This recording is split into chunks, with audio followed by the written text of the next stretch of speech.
Արարատ, լեգենդար համը, նոր լույսի ներքո, լեգենդար համադրությունը, նոր իմաստավորմամբ, լեգենդար կոնյակը, նոր ընթերցմամբ, Արարատ, լեգենդար համի արդի մարմնավորումը։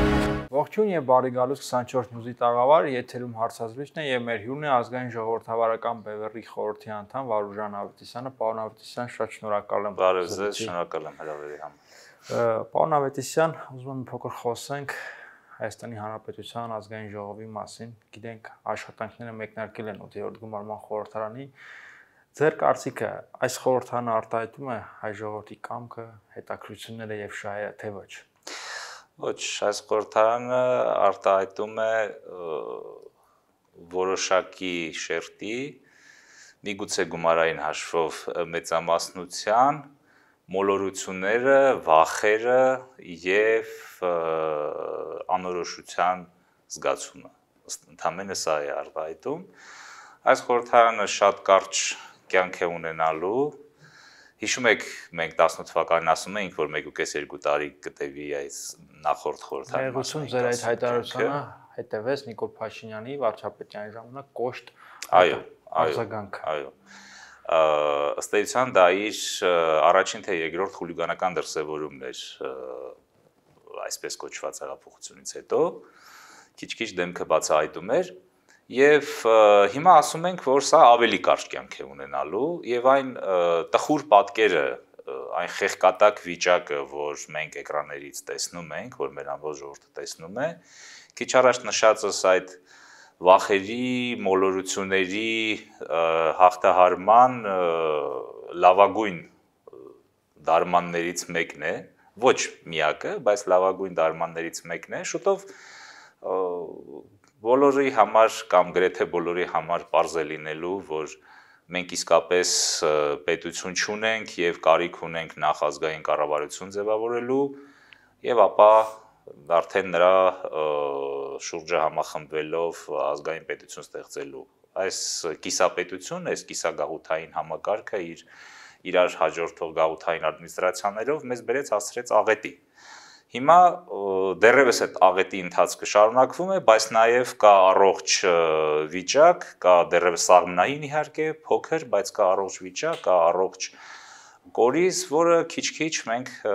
ականատես ենք լինում, որ եւ ինքն է իր համար բյուրեղացնում իր մոտեցումները եւ արթնացնում է մնացածին։ Սա դժվար process է, շատ ծանր process է, դժվար process է, ասել որ այ մի քանի շաբաթում կամ 2-3 ամսում ամեն ինչ լավ կլինի, իհարկե այդպես չէ, մենք դժվար, ծանր, այսպես վերեկներով եւ վայրեջներով ճանապարհ ունենք դեռ անցնելու, դեռ շատ վտանգներ կան մեր առջև, բայց ընդհանուր ընթացքը կարծես թե դրական միտում ունի, խնդիրը ըստ էության արտաքին անվտանգության ապահովումն է եւ սովետական Հայաստան պրոյեկտի լեգիտիմացումը խափանել, այսինքն սովետական սահմանների ամրագրումը խափանել։ Այս երկու խնդիրը մենք ըստ էության ունենք այսօր ռազմավարական լուծելու։ Եթե այս միջանկյալ ժամանակահատվածում այդ առումներով մենք ցնցումներ չունենանք, վատ բացասական արձանագրումներ չունենանք, ապա համոզված եմ, որ մենք դուրս կգանք այս վիճակից։ Պարոն Ավետիսյան, դուք քիչ առաջ քաղաքական կանխատեսում արեցիք խորհրդանի կյանքի հետ կապված, որ ասեցիք կարճ կյանք է ունենալու։ Նախորդ խորհրդանը 7-րդ գումարման ազատ արձակվեց պատերազմի հետևանքների պատճառով։ Հիմա ինձ հետաքրքիր է դուք ինչ եք կանխատեսում, ինչ պետք է լինի, որ այս խորհրդանը կարճ կյանք ունենա, նոր պատերազմ, նոր աղետ, ինչ պետք է լինի։ Պարտադիր չէ, որ պատերազմ լիներ, որպեսզի այս խորհրդարանը այդ վիճակին հասներ։ Պատերազմ չլիներ, մի ուրիշ բան կլիներ եւ շատ բաներ էին լինում եւ կոവിഡ്ի հետևանքները կային եւ տնտեսական, սոցիալական դժգոհությունը եւ այլն։ Պատերազմը մի կողմից թուլացրեց, այո, այս իշխանությանը, բայց մյուս կողմից բավականին ժամանակ նրան որքան էլ կարող է զարմանալի թվալ լիցք տվեց, որովհետեւ այնուամենայնիվ պատերազմի ժամանակվա իշխանություններ եւ այդ ամբողջ ընթացքում ու սկսենք հուլիսյան դեպքերից սկսած որոշակի դրական մոտեցում եղավ, դրական միտում եղավ առիշխանություն, հույս ունենալով, որ ահա գոնե կսթափվեն, մի բան կանեն, պաշտպանությունը կզորացնեն, ակնկալիք եւ այլն եւ այլն, եւ այս ամենը եւս ժամանակ է։ Օրինակ, ես օրինակ բերեմ սովետական խորհրդային միության օրինակը, այն ժամանակ սովետոլոգները ասում էին, որ եթե երկրորդ համաշխարհային պատերազմը չլիներ, Սովետ միությունը ոչ թե 70 տարի կդիմանար, այլ 50 տարի։ Եվ պատերազմը իրեն նոր կյանք տվեց, նոր լիցք տվեց։ Իհարկե այնտեղ հաղթական էր, այստեղ ոչ հաղթական եւ այդ բացասական ազդեցությունը կար իշխանության վրա, բայց ինչեւ ասած այն է, որ կար պատերազմի հետ կապված կա եւ ուժեղացումը պատերազմի շնորհիվ այնուամենայնիվ իշխանության, քանի որ նաեւ հասարակության մի զգալի մասը համոզված է, որ Նիկոլ Փաշինյանը մեղավոր չէ, միայն նախկիներն են մեղավոր, ու սա եւս օգնում է Նիկոլ Փաշինյանի իշխանությանը, սա եւս պատերազմի բերած իր համար, իր իշխանության համար դրական հանգամանք է, թեպետ դա այդպես չէ, իրականում բոլորն էլ մեղավոր են, բոլորն էլ ամեն մեկը իր հատվածում մեղքը ունի, բայց սրանք ուղղակի քանի որ պատերազմի հանգամանքը նշեցիք, դժվար է հաշվարկել մի խոսքով ասածս, այն է որ դժվար է հաշվարկել, մի ուրիշ բան կլիներ, բնականաբար եթե դա չլիներ, շատ լավ հիշում ենք, որ շատ կայուն կերպով անկում էր ապրում Նիկոլ Փաշինյանի վարկանիշը եւ կտաներ ուրիշ տեղ, նախկիները չէին ակտիվանա, նախկիների չակտիվանալու ֆոնին ազգային գաղափարները, ծրագրերը առաջին պլան կգային, չէ՞ որ այդ հին ու նորի կեղծ գզվռտոցը խանգարում է, որ իրապես առողջ մտքերը ասպարեզ գան, իրենք զբաղեցնում են, մոլորեցնում են, վախեցնում են մարդկանց եւ այլն։ Այնպես որ միանշանակ չենք կարող ասել, ես չեմ կարող մաթեմատիկական հաշվարկ անել, Սեր Աստծո այդպիսի հավակնություններ չունեմ, բայց համապարփակ ամբողջական համակարգային վերլուծությունը ցույց է տալիս, որ միևնույն է այդքան էր լինելու այդ խորհրդարանի կյանքը։ Հիմա էլ որ ասում ենք նկատի չունենք, որ անպայման ինչ-որ մի աղետալի բան կլինի այդ պատճառով։ Չտա Աստված որ լինի, բայց եթե նույնիսկ լինի էլ, դա անշուշտ կունենա իր բացասական ազդեցությունը, բայց պետք է նկատի ունենանք, որ օբյեկտիվ process է, այս տիպի համակարգը վերջանում է, գնում է դեպի մահ։ Այնպես որ մի քիչ այս կողմ, մի քիչ այն կողմ։ Պարոն Ավետիսյան, մի այսպիսի տիրապետող տեսակետ կա, որ եթե նախկին իշխանությունները Հանրապետական կուսակցությունը, երկրորդ նախագահ Ռոբերտ Քոչարյանը չմասնակցեին ընտրություններին, ապա գործող իշխանությունը այդքան ձայն չէր հավաքի եւ խորհրդային չանցած ուժերը ավելի շատ ձայն կհավաքեն։ Հիմա հարցս հետեւյալն է, արդյոք սա արդարացում չէ խորհրդային չանցած ուժերի համար եւ եթե այդպես չէ, ապա ինչու դուք եւ մյուս քաղաքական ուժերը չեք կարողանում այդ մրցակցության մեջ հաղթել հենց նույն օրինակ Հայաստան Դաշինքին եւ պատիվ ունեն։ Հետաքրքիր հարց է։ Այո, ճիշտ է այդ տեսակետը, որ իրենցով զբաղեցրեցին դաշտը եւ խանգարեցին, որ մյուսները կարողանան դրսեւորվել, որովհետեւ իրենք մարդկանց հույզերը, զգացմունքները, ընկալումները ֆոկուսեցին իրենց վրա։ Մեկը ասում է, որ ես եմ գալու, սա վատն է, սա դավաճան է, ես եմ գալու երկիրը փրկեմ, մյուսը ասում է, ոչ, ես եմ գալու փրկեմ, նրանք են դավաճան, եւ բոլորս հասկանում ենք, որ այնուամենայնիվ նախկիների նկատմամբ ատելությունը շատ մեծ է, եւ հիշենք նաեւ, որ վերջին քարոզության վերջին օրը հունիս 18-ին արհեստական հանրահավաք կազմակերպվեց, ամբողջ համակարգի ուժերը լարեցին եւ մոտ 30,000-անոց հանրահավաք կազմակերպեցին Քոչարյանի սատարումն եւ դրանով այդ բոբո Քոչարյանի խրտվիլակը ցույց տալով հսկայական զանգված տատանվողների տարան կիզակետեցին դեպի Նիկոլ Փաշինյան, աման հանգարց Քոչարյանը չգա։ Հասկանալի է, որ Քոչարյանը չէր կարող գալ եւ պետք է մի բան էլ մեր ժողովուրդը ի վերջո հասկանա, որ երկուսն էլ Կրեմլի խամաճիկներն են եւ Կրեմլը նրանց խաղացնում է, այս պահին Կրեմլի Նիկոլ Փաշինյանն էր պետք։ Եթե Քոչարյանը ինքն իրենով կրակել դառնար, չէր կարողանա հաղթել, նույնիսկ եթե տեսականորեն ձայների մեծամասնություն իրականում գետնի վրա ստանար, թեպետ դա անհնար է, բայց միևնույն է Նիկոլ Փաշինյանը պետք է լիներ, որովհետեւ Պուտինին Նիկոլ Փաշինյանն է պետք։ Նիկոլ Փաշինյանն է, որ կարող է այդ դավաճանությունը իրենց կարծիքով իհարկե մարսել եւ մարսել տալ եւ մարսեցնել։ Դա հնարավոր չէ, բայց իրենք այդպես են կարծում, ուրիշ տարբերակ չունեն։ Քոչարյանը չէր կարողանա, այն որ ասեցի, եթե մեծամասն ուսանող չէր ստանա անշուշտ, եւ Քոչարյանը չէր կարողանա դա անել։ Հետո ինչ էլ որ ասենք, թեպետ մենք տեսնում ենք հիմա Քոչարյանը հսկայական մեդիա ունի, բայց այնուամենայնիվ մանիպուլյացիայի այն հնարավորությունը շնորհքը չունի, ինչ ունի Նիկոլ Փաշինյանը, եւ սա է, որ շատ անհրաժեշտ է Վլադիմիր Պուտինին իր հակահայ պլանները նրա ձեռքով իրականացնելու համար, այնպես որ անփոխարինելի է առայժմ Նիկոլ Փաշինյանը նրա համար։ Եվ քանի որ ընտրությունը երկրորդ մասին պատասխանեմ արծի, եւ քանի որ ընտրությունները Կրեմլները հատուկ կազմակերպել ազգային զարթոնքը կասեցնելու նպատակով եւ համապատասխան դասավորությամբ իշխանության կազմ ստանալու նպատակով, լայն իմաստով իշխանության, այսինքն ընդդիմություն իշխանություն միասին, ապա բնականաբար պետք է ամեն ինչ անեին, որպեսզի վերահսկողությունից դուրս ուժեր չհայտնվեն խորհրդարանում եւ քիչ առաջ ներկայացած մեխանիզմը լավագույնս ծառայ դրան։ Մենք պետք է խոստովանենք, որ Հայաստանը դեռևս շատ արդյունավետ վերահսկողության տակ է Կրեմլի, շատ արդյունավետ վերահսկողության, անշուշտ այդ վերահսկողությունը հետզհետե թուլանում է, բայց դեռևս այդ վերահսկողությունը շատ արդյունավետ է, պետք է նկատի ունենանք, հակառակորդը շատ ուժեղ է եւ կարողանում է,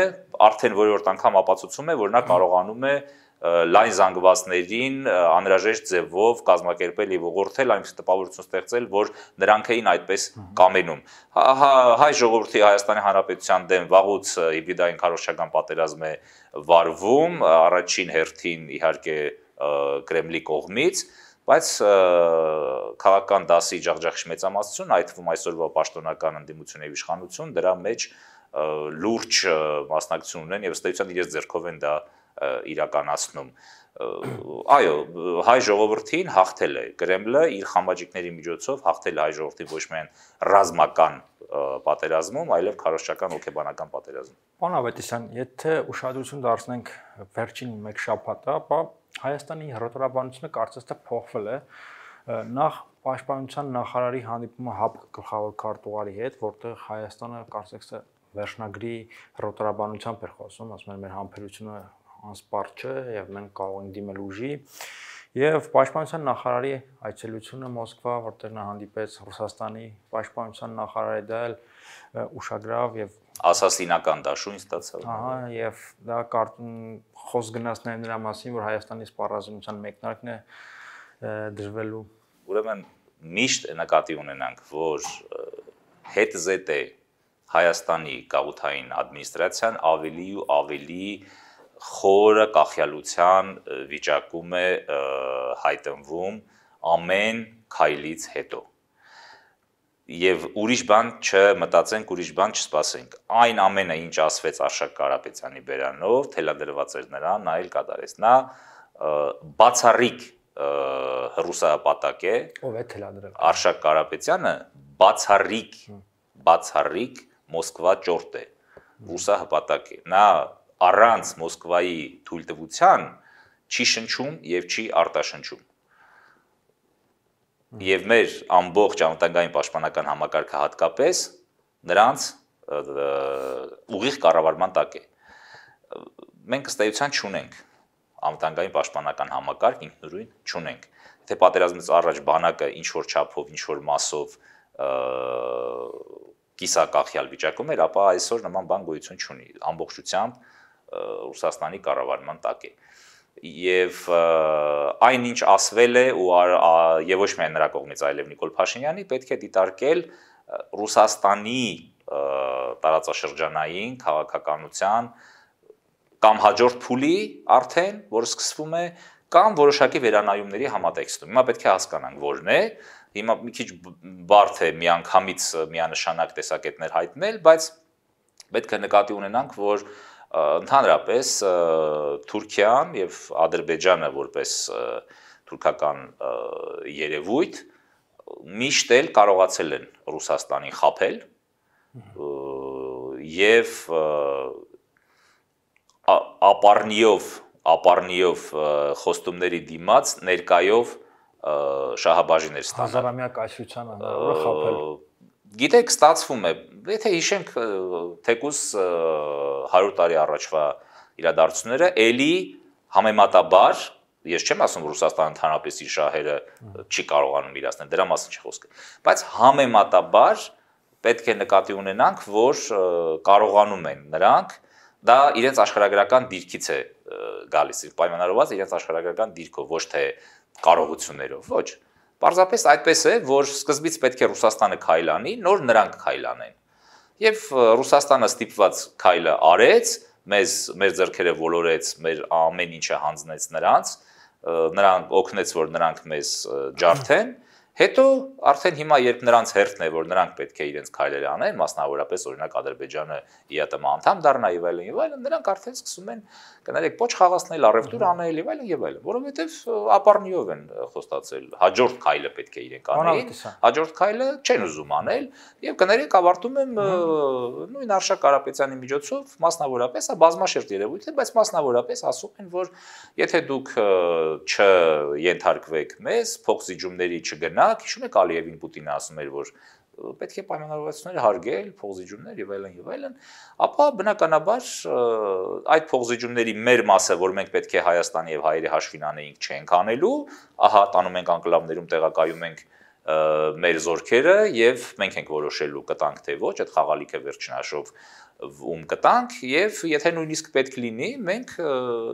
այս անգամ էլ Հայաստանի ձեռքով ձեզ կհարվածենք։ Եվ այդ համատեքստում է, որ Հայաստանի նոր սպառազինություն եւ այլն, հայկական բանակը քանդում են, քայքայում են, ինչ բանակ, բանակ արդեն գոյություն չունի։ Հիմա այդ բանակը ի վիճակի է ռազմական գործողություն իրականացնել, մարտական գործողություն։ Նայած ինչ մարտական գործողություն, նայած ինչ իրավիճակում, նայած Ռուսաստանի, եթե նկատի ունենք Ռուսաստանի աջակցության, նայած ինչպիսի աջակցության պայմաններում։ Եթե Ռուսաստանը վերև ներքև ամեն ինչ փակում է, հիմա էլ Ադրբեջանի ձեռքերն է ոլորում։ Կարող է ադրբեջանցիներին դուրս հանել Սևլիճի տարածքից։ Լոկալ օպերացիաներ կարող են անել, այո, լոկալ օպերացիաներ կարող են անել, բայց լայնամասշտաբ պատերազմի մեր բանակը այսօր պատրաստ չէ։ Այս հարցը ես ուզում եմ տալ որպես նախկին զինվորականի, եթե չեմ սխալվում, Պայեստազորի գնդապետ։ Այո։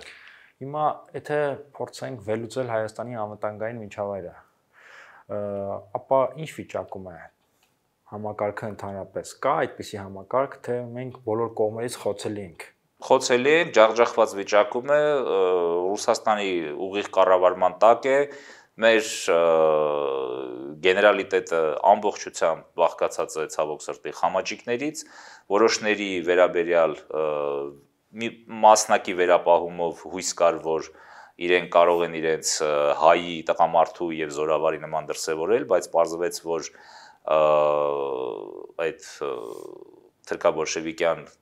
ծառից հայկական պտուղ չի լինում, համակարգը նկատի ունեմ, թրքաբոլշևիկյան ծառ ասելով, եւ մենք ցավով պիտի արձանագրենք, որ ոչ ազգային համակարգ ունենք իդեմս պաշտպանական համակարգի, ոչ էլ ազգային հրամանատարություն։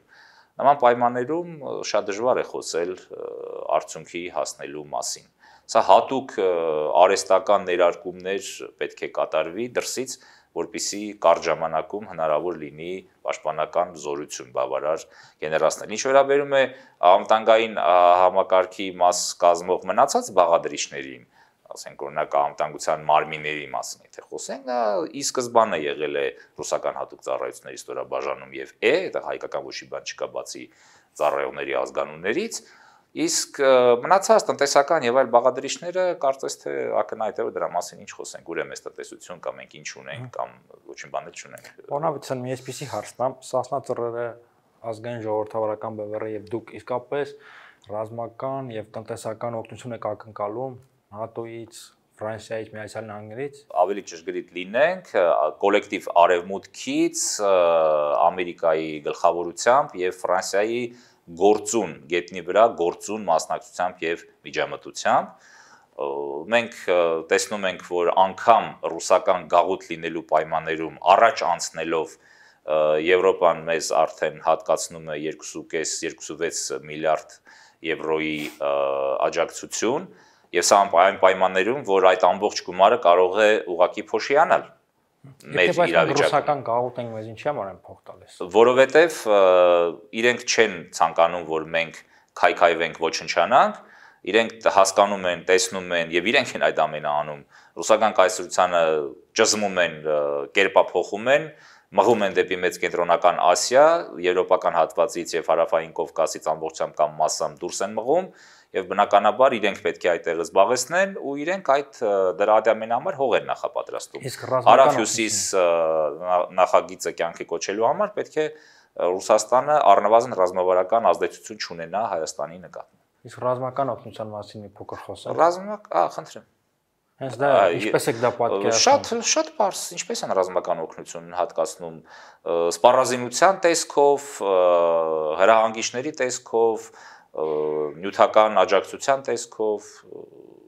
ամեն ձև դա տենց հեշտ սահուն պատկերացնում։ Շատ հեշտ եւ շատ սահուն, դրա մեջ որևէ դժվարություն չկա։ Միևնույն ժամանակ նկատի ունենանք, որ առաջնային փուլում որևէ հատուկ մեծածավալ աջակցության անհրաժեշտություն չկա։ Ինչպես մենք տեսնում ենք, Ամերիկայի Միացյալ Նահանգների դեսպանի պարբերական այցելությունները Սյունիք բավարար են, որպեսզի ռուս-թուրքական տանդեմը Սյունիքը Հայաստանից պոկելու իր մտադրություններից էլի պարբերաբար նույն պարբերականությամբ հրաժարվի։ Եթե մեկ զանգով Բայդենը հերոյ է քշում Ուկրաինայից 100,000 գերազանցող ռուսական զորախմբերին, եթե ժամանակին Բուշը մեկ զանգով զսպեց Թուրքիայի հարձակումը Հայաստանի վրա 93 թվականին, այսօր էլ նույն վիճակն է, Ամերիկան գերուժ է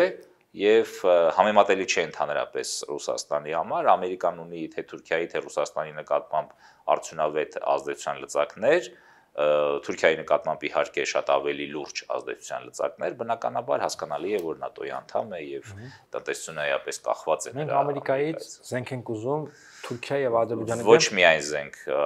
ռազմավարական աջակցություն, բազմապլան ռազմավարական։ Դա պարզունակ արդեն մոտեցում է եւ պարզունակ փաստարկում է այն պարզ հիմքով, որ այլևս աշխարհը երկբևեռ չէ, ռուսական կայսրություն ԱՄՆ առումով ոչ միաբևեռ է, զգալի չափով միաբևեռ է, հիմա Չինաստանն է հզորանում որպես երկրորդ բևեռ, Ռուսաստան այլևս չկա որպես բևեռ այդ իմաստով։ Համաշխարհային բևեռ չէ, տարածաշրջանային գերուժ է Ռուսաստանը, անշուշտ տարածաշրջանային տերություն է եւ հենց այդ էլ տեղի ունեն, Ռուսաստանը կերպափոխվում է, Ռուսաստանին հրում են, սեղմում են դեպի տարածաշրջանային տերություն, կարգավիճակ եւ բնականաբար զրկվելու է Ռուսաստանը այն բոլոր հատկանիշներից, որոնք դեռևս ձևականորեն նրան պահում են գլոբալ ուժի կարգավիճակում։ Դրանք են Հայաստանում Ռուսաստանի ռազմավարական ներկայությունը, ռազմավարական ազդեցությունը Հայաստանի վրա, ՄԱԿ-ի անվտանգության խորհրդի մշտական կազմում Ռուսաստանի ներկայությունը եւ միջուկային զինանոցը։ Հայաստանից Ռուսաստանին դուրս մղելով կսկսվի, մնացածի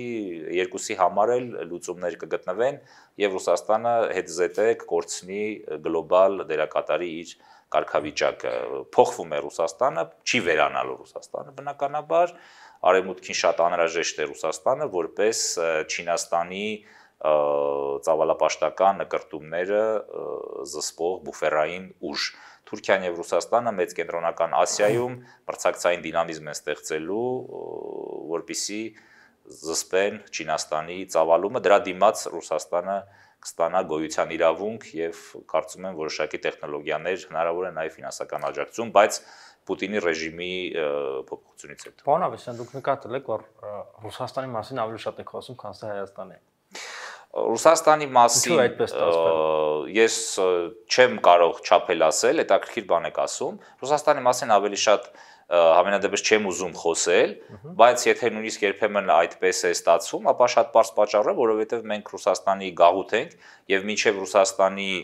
կերպափոխումը process-ի մեջ չմտնի, մեր ազատագրումը, ռեալ գետնի վրա ազատագրումը տեղի չի ունենա։ Սա է պատճառը, որ մենք ամեն առումով մեր ազատագրումը կապված է Ռուսաստանի